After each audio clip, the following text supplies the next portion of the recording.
Bonjour à tous, bienvenue dans Territoire d'Info, une émission de Public Sénat et de TV5 Monde avec les meilleurs moments des interviews politiques de toute la semaine. On démarre avec lundi matin. Nous recevions Aurélien Taché, le député La République En Marche du Val d'Oise. Alors que le grand débat touche bientôt à sa fin, vous le savez, il a estimé que la France avait besoin d'un nouveau souffle démocratique et a plaidé pour un changement de gouvernance qui impliquerait davantage les syndicats et les territoires. Je veux une Europe qui protège, je veux une Europe plus sociale. Donc si Agnès Buzyn décidait de s'engager dans cette campagne, moi j'en serais très heureux. Ça veut dire qu'il faut donner un coup de barre social, un coup de barre à gauche, et sur l'Europe, et sur le grand débat ? Non, ça veut dire que... Sur ce qui sortira du grand débat. En tout cas, sur l'Europe, c'est très clair qu'il nous faut plus de protection. On sait qu'aujourd'hui, l'Europe a amené un certain nombre de choses pour le développement économique, a amené un certain nombre de choses pour avoir un marché commun qui a permis des avancées dans beaucoup de domaines. Mais en France, mais demain... Marlène Schiappa a hier plaidé pour un acte 2 social du quinquennat. Est-ce que vous êtes d'accord ? Moi, je plaide pour effectivement un acte où on fasse les choses un petit peu différemment. On a commencé une politique d'émancipation très forte depuis 2017, avec l'éducation, avec la formation professionnelle, avec le plan pauvreté d'Agnès Buzyn.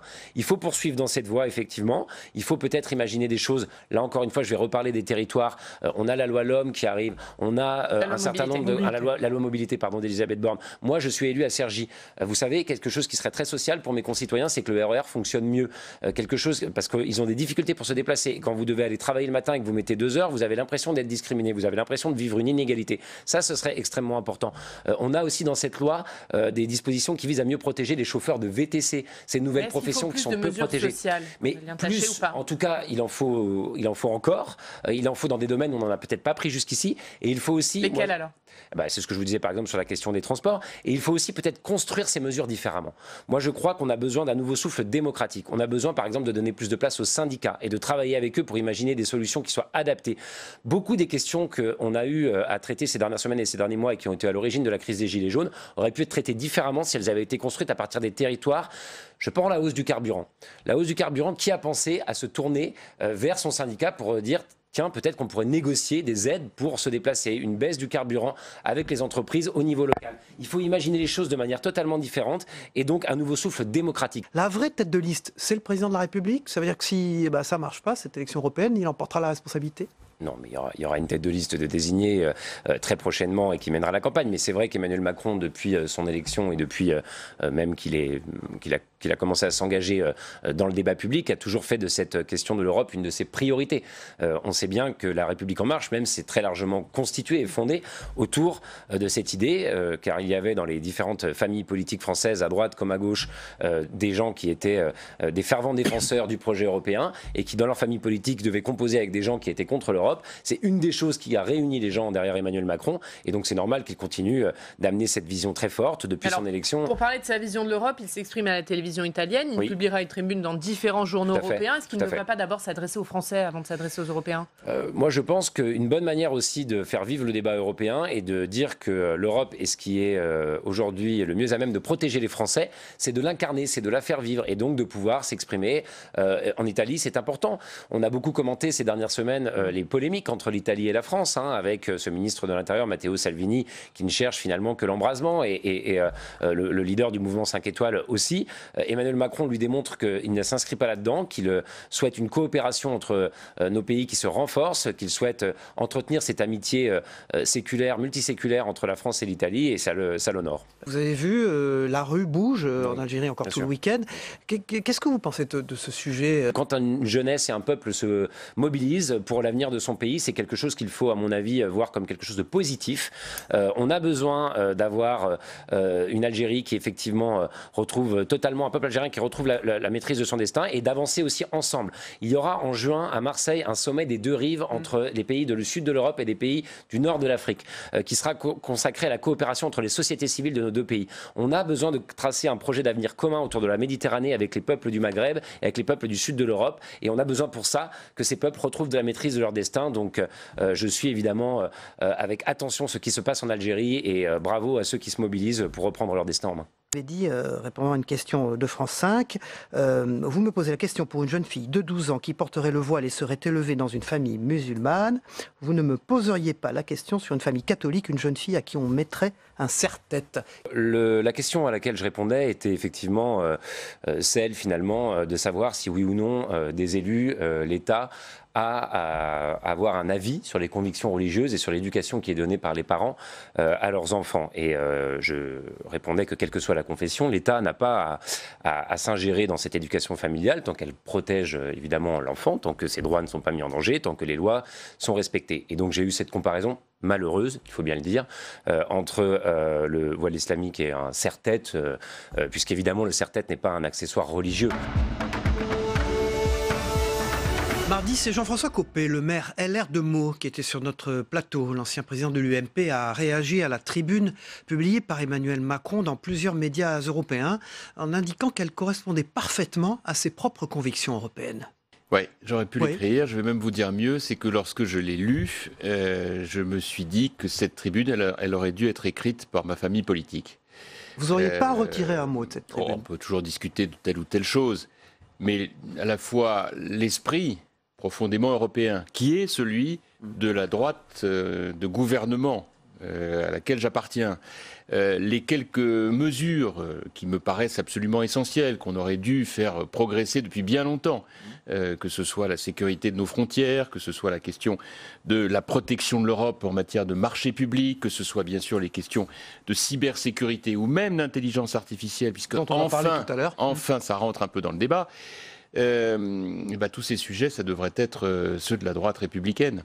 Et donc c'est vrai que lorsque j'ai lu ce texte, je me suis dit que c'est bien dommage que tous ces mois passés à exclure des gens au sein de notre parti auraient été sans doute mieux consacrés à faire des débats de fond et à atterrir sur une lettre comme celle-là. Jean-François Copé, quand on vous écoute, on se dit que la logique voudrait que vous souteniez la liste Macron aux européennes.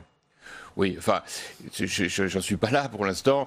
Ça peut arriver ? Non, mais d'abord, je vais vous dire, j'ai eu l'occasion de le dire plusieurs fois, je suis un peu sorti, et même beaucoup, de la politique politicienne au sens du commentaire quotidien. Cette tribune, vous l'auriez signée ? Oui, mais je l'aurais signée parce qu'elle correspond exactement à mes convictions européennes. Et ces convictions européennes, je ne suis pas le seul à les avoir. Normalement, c'est celle de mon parti politique. Bon, si ce n'est pas le cas, pourquoi ne pas être cohérent et donc rejoindre les rangs de la République En Marche ? Je n'ai pas vocation à m'engager ailleurs que dans ma famille politique. Ce n'est pas aujourd'hui mon état d'esprit. En revanche, participer au débat public sur des sujets de fond et par ailleurs m'engager comme je le fais pour ma ville de Meaux, voilà qui m'occupe largement. Après, pour le reste, je ne vois pas d'un bon œil, loin s'en faut, que ma famille politique passe son temps à exclure ou à jeter l'anathème. J'ai vu que ce qui s'était passé pour mon ami Jean-Pierre Raffarin, qui a reçu une lettre comminatoire. Justement, il a tranché. Bah oui. Il annonce dans le Figaro qu'il soutiendra la liste de Macron aux européennes.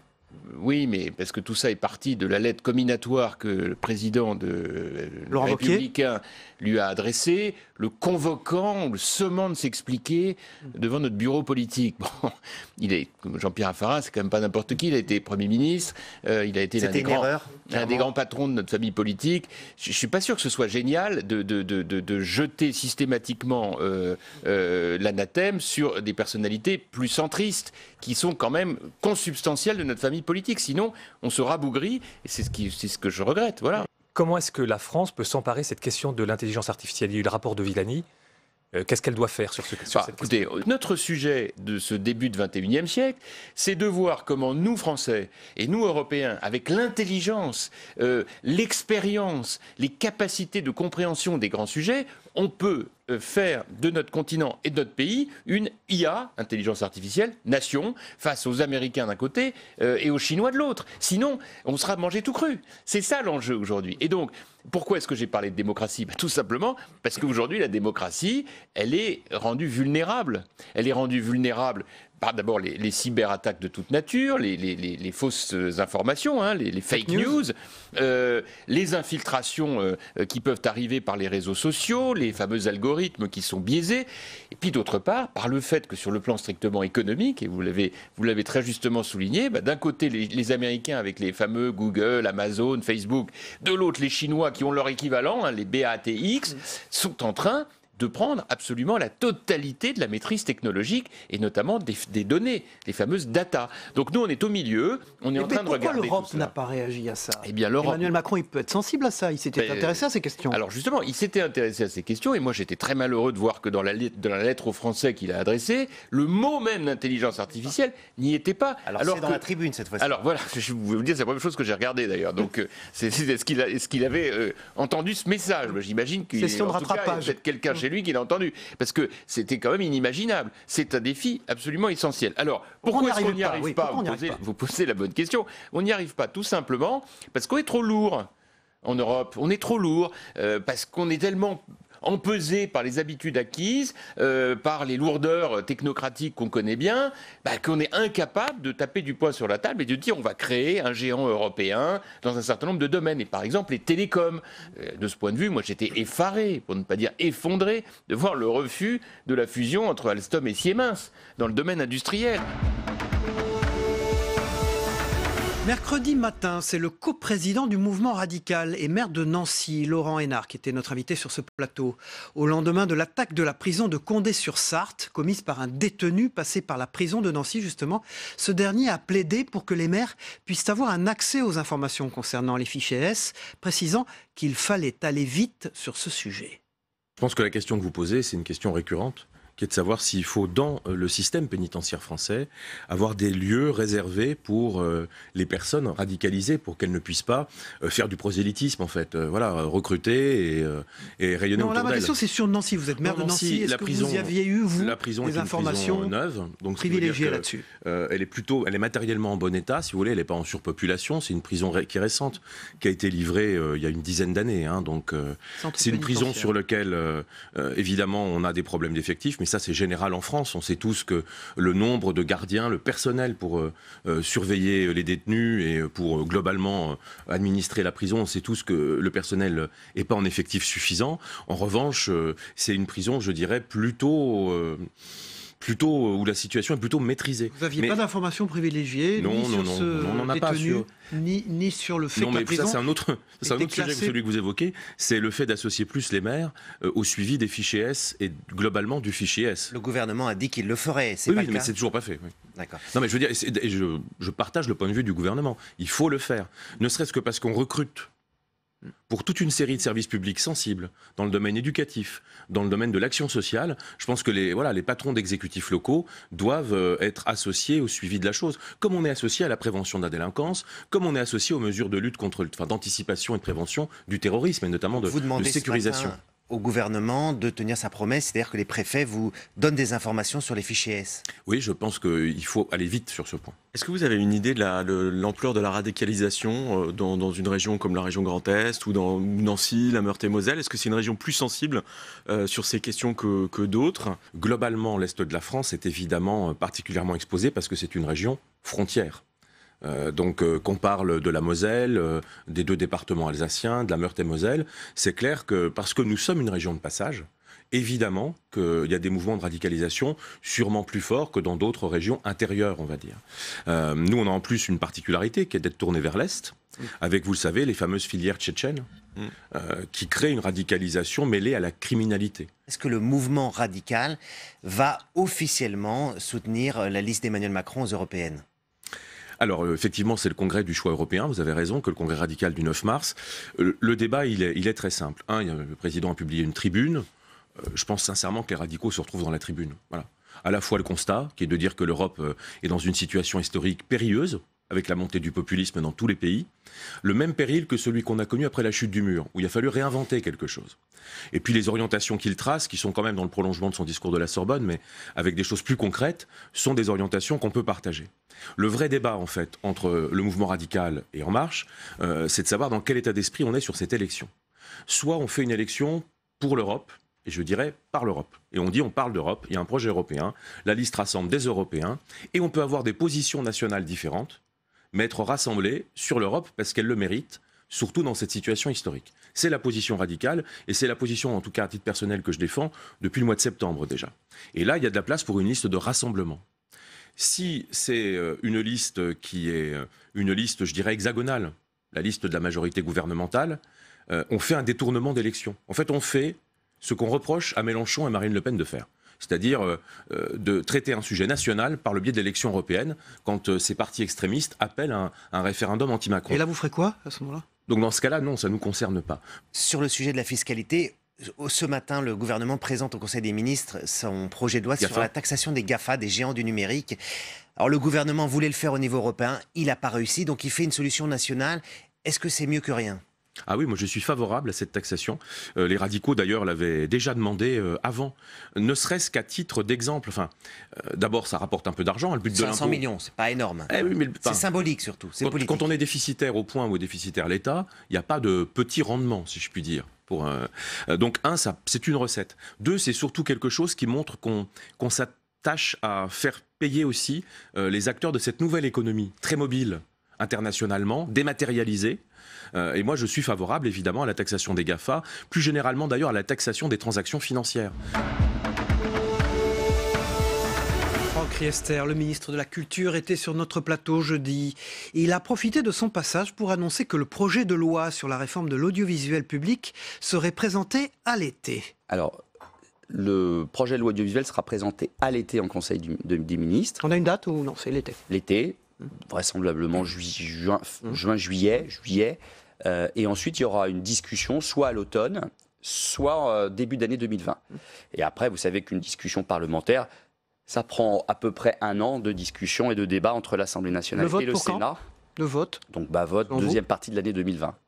C'est une loi qui aura 3 grandes parties. Une partie sur la régulation. La régulation à l'ère numérique, elle doit évoluer. Et donc on doit réfléchir aux moyens, outils et organisation de la régulation modernisée. Deuxièmement, il y a la question du financement de la création. Vous savez qu'avec l'arrivée d'acteurs Internet nouveaux qui viennent perturber les dispositifs existants de financement de la création audiovisuelle, cinéma, musique, il faut moderniser ce système de financement de la création. Et puis la troisième partie, c'est l'audiovisuel public, en réaffirmant les missions de l'audiovisuel public. On a besoin d'audiovisuel public dans notre pays en matière d'information, en matière d'éducation, en matière de création culturelle. Question sur la gouvernance. Et bien sûr, une partie sur la gouvernance. Comment on peut le mieux possible satisfaire ces missions de service public. Les Français s'expriment beaucoup, le président aussi. Et effectivement, il a des interventions très très longues qui sont filmées en direct, retransmises en direct sur les chaînes info.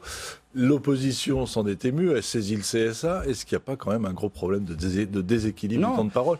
Vous avez eu un échange avec Alexis Corbière qui vous disait on en est à 34 heures quand même de temps de parole. Oui, mais ça ne veut rien dire. On est dans un pays où justement il y a un équilibre des temps de parole. Que tout ça est fait d'une façon encadrée. Le Conseil supérieur de l'audiovisuel vérifie que le temps de parole est réparti d'une façon équitable entre tous les acteurs de la politique. Il y a une règle qui est une règle des 3 tiers. C'est 1 tiers pour le président de la République et le gouvernement, et 2 tiers pour le paysage politique, c'est-à-dire y compris la majorité. Beaucoup le reste dans les prochains non, attendez, tout ça est comptabilisé, tout ça est vérifié par le Conseil supérieur de l'audiovisuel. Je peux vous dire qu'à fin janvier, il n'y avait absolument aucun dépassement de temps de parole pour l'exécutif par rapport à cette règle du tiers de temps de parole. Et donc, le Conseil supérieur de l'audiovisuel va vérifier à la fin du trimestre, donc à fin mars, si tout est dans les clous. Et donc, d'après ce que je sais, à fin janvier, ça l'était. Et c'est aux rédactions de vérifier, rédaction par rédaction, si le temps de parole est équilibré. On n'est pas encore en campagne, mais passons à la campagne des européennes quand même. On aimerait savoir où en sont les centristes. Vous-même, vous allez soutenir donc La République En Marche, ce qui est logique, vous êtes au gouvernement. UDI présente sa liste avec Jean-Christophe Lagarde. Hervé Morin aura des candidats sur la liste LR. On cherche un peu la... Les centristes éclatés. Alors, c'est le moins qu'on puisse dire quand même. Agir, la droite constructive, le parti que j'ai créé avec des amis députés, sénateurs, députés européens, maires, élus locaux, citoyens, on a pris la décision, vu la dérive des Républicains, de créer un nouveau parti politique qui s'appelle Agir la droite constructive. C'est un parti de droite, pro-européen, libéral, social et humaniste. Ce que ne sont plus les Républicains. Qui est au cœur de la tradition de l'UMP, voulu par les pères fondateurs, Jacques Chirac, Nicolas Sarkozy, Alain Juppé, Jean-Pierre Raffarin, qui ont voulu bâtir une formation politique de droite républicaine et sur les fondamentaux historiques de la droite républicaine, c'est-à-dire, encore une fois, pro-européen, libéral, social et humaniste. Et c'est vrai qu'il y a une dérive des républicains, c'est vrai qu'il y a une dérive populiste, c'est vrai qu'il y a une dérive identitaire. Regardez les républicains qui, aujourd'hui, n'ont pas fait partie de ces partis de droite qui, comme certains, ont souhaité exclure le parti de M. Orban en Hongrie du Parti populaire européen, qui est le parti qui regroupe les partis de droite républicains en Europe. Donc on voit bien qu'aujourd'hui, la ligne politique des Républicains est une ligne conservatrice et identitaire, loin des bases qui étaient les bases fondatrices de l'UMP. Eh bien, nous, on dit que la droite ne doit pas être orpheline d'un grand mouvement de rassemblement de la droite et du centre-droit. Dernier jour de la semaine vendredi, c'est Sophie Cluzel, la secrétaire d'État en charge des personnes handicapées, qui était notre invitée. Sur notre plateau, elle a lancé un appel aux partis politiques, mais aussi aux personnes en situation de handicap, les incitant à se présenter aux prochaines élections. Elles n'ont plus qu'à s'inscrire quand le projet de loi va être promulgué. Elles n'auront plus qu'à se réinscrire sur les listes électorales, rien à faire par rapport à leur jugement. Ça va sauter puisque l'article L5 va être levé. Donc j'en appelle à tous les partis politiques. Les personnes en situation de handicap sont électeurs, mais elles sont aussi éligibles. Plus de 80 millions. Vous avez écrit une lettre aux partis politiques à ce sujet le 1er février. Est-ce que vous avez eu des réponses Pas beaucoup de réponses, non. Pas beaucoup. Mais vous en avez eu? Oui, alors qui a répondu? Bon, bien sûr, En Marche, où j'ai été en dialogue, mais pas que. J'ai 2 partis qui m'ont répondu, avec lesquels on va travailler. Le parti populaire, des partis des petits partis, mais qui se sont intéressés immédiatement. Moi, ce qui m'intéresse, si vous voulez, c'est de faire un appel. Pas de réponse du Rassemblement national, des Républicains, du Parti socialiste? Non. Ce qui m'intéresse, c'est de lever l'autocensure des personnes en situation de handicap pour aller vers « oui, je peux représenter la nation ». Nous avons plus de 10 millions de personnes en situation de handicap, 85 millions de personnes en situation de handicap en Europe. Donc ça vaudrait le coup quand même d'avoir ces partis politiques ce matin dans cette matinale. Je lance surtout je lance un appel aux partis politiques, mais je lance un appel aux personnes en situation de handicap. Osez aller présenter vos candidatures et je vous en prie, les partis politiques, retenez-les sur une liste et qu'elles soient en position éligible. C'est la journée des droits des femmes, peut-être dans votre domaine de compétences. Je crois que vous allez déjeuner aujourd'hui avec des femmes en situation de handicap. Est-ce que vous pouvez peut-être nous faire un point particulier sur la situation de ces femmes? Est-ce qu'elles rencontrent des difficultés particulières? Je pense que quand on est femme handicapée, c'est souvent double peine, malheureusement. Des grosses difficultés, plus encore que toutes les autres femmes, d'accès à l'emploi. Des difficultés aussi de préjugés sur leur capacité à tenir un emploi, à pouvoir être mère. Donc oui, c'est très compliqué quand on est femme handicapée. Parce que les entreprises ne jouent pas le jeu, c'est ça? Ah ben non, elles ne jouent pas le jeu, puisqu'aujourd'hui on est à 3,5% avec une obligation d'emploi à 6%. Ça progresse, mais ça progresse très très lentement, mais pas que pour les femmes, pour en général les personnes en situation de handicap. C'est pour ça qu'aujourd'hui j'ai voulu mettre à l'honneur ces femmes handicapées. Nous les recevrons à l'Élysée avec Brigitte Macron, une vingtaine de femmes qui ont des vrais beaux parcours, qui ont su dépasser justement leur situation de handicap pour aller jusqu'au bout de leur envie d'un travail dans tous les domaines, artistes, chefs d'entreprise, auto-entrepreneuses, sportives, voilà, ou tout simplement des femmes ordinaires qui ont voulu être mamans, qui est encore très compliqué quand on est une femme handicapée de pouvoir être maman. Donc il y a un très gros travail sur l'accès à la parentalité, la formation des professionnels. Sur l'allocation adulte handicapé, il va y avoir une revalorisation. Il y en a déjà eu une en novembre. Voilà, certaines associations disent le compte n'y est pas encore. Vous comptez faire un autre coup de pouce? Il y en a en novembre 2018, il y en a un autre en novembre 2019. Elle atteindra 900 €. C'est un investissement de plus de 2 milliards sur le quinquennat. C'était une promesse du président Macron. Elle est tenue. Nous portons l'allocation adulte handicapé à 900 € en novembre 2019. C'est donc plus de 10 milliards. C'est un budget État de 10 milliards, l'allocation adulte handicapé, pour 1,1 million d'allocataires. Donc c'est au contraire une prise en compte vraiment d'avoir un revenu décent pour les personnes qui sont ou éloignées de l'emploi du fait de leur handicap ou restreintes justement dans leur activité. Est-ce qu'à l'issue de ce grand débat, il y aura des réponses sur le handicap? Alors ça remonte sur accès au droit, simplification de l'accès au droit. Et d'ailleurs, j'en profite pour vous dire que nous avons donné des droits à vie pour les personnes handicapées, ce qui n'avait jamais été fait. C'est quand même une avancée formidable du gouvernement de donner une allocation adulte handicapé pour un adulte à vie pour des handicaps installés. On arrête, si vous voulez, de faire peser le poids sans arrêt de l'annonce du handicap. Une fois que vous êtes trisomique, aveugle, doublement amputé, une myopathie évolutive, ça va, on vous a compris, on arrête de vous harceler pour redemander des certificats médicaux, on vous donne ses droits à vie. C'est énorme comme simplification et comme, je dirais, possibilité de remettre la personne dans sa dignité et d'arrêter de la harceler pour prouver administrativement son handicap. Dans votre actualité, il y a à la fin du mois la présentation d'un plan pour l'autisme.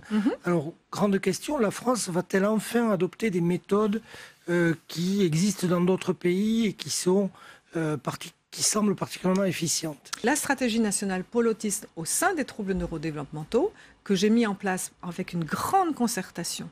Et ça, je tiens à le dire, parce que c'était un paysage qui était très morcelé, aussi bien dans les associations qu'avec les psychiatres, qu'avec les rééducateurs. Tout le monde est d'accord pour qu'on avance sur tous les volets. Et c'est pour ça que c'est une stratégie.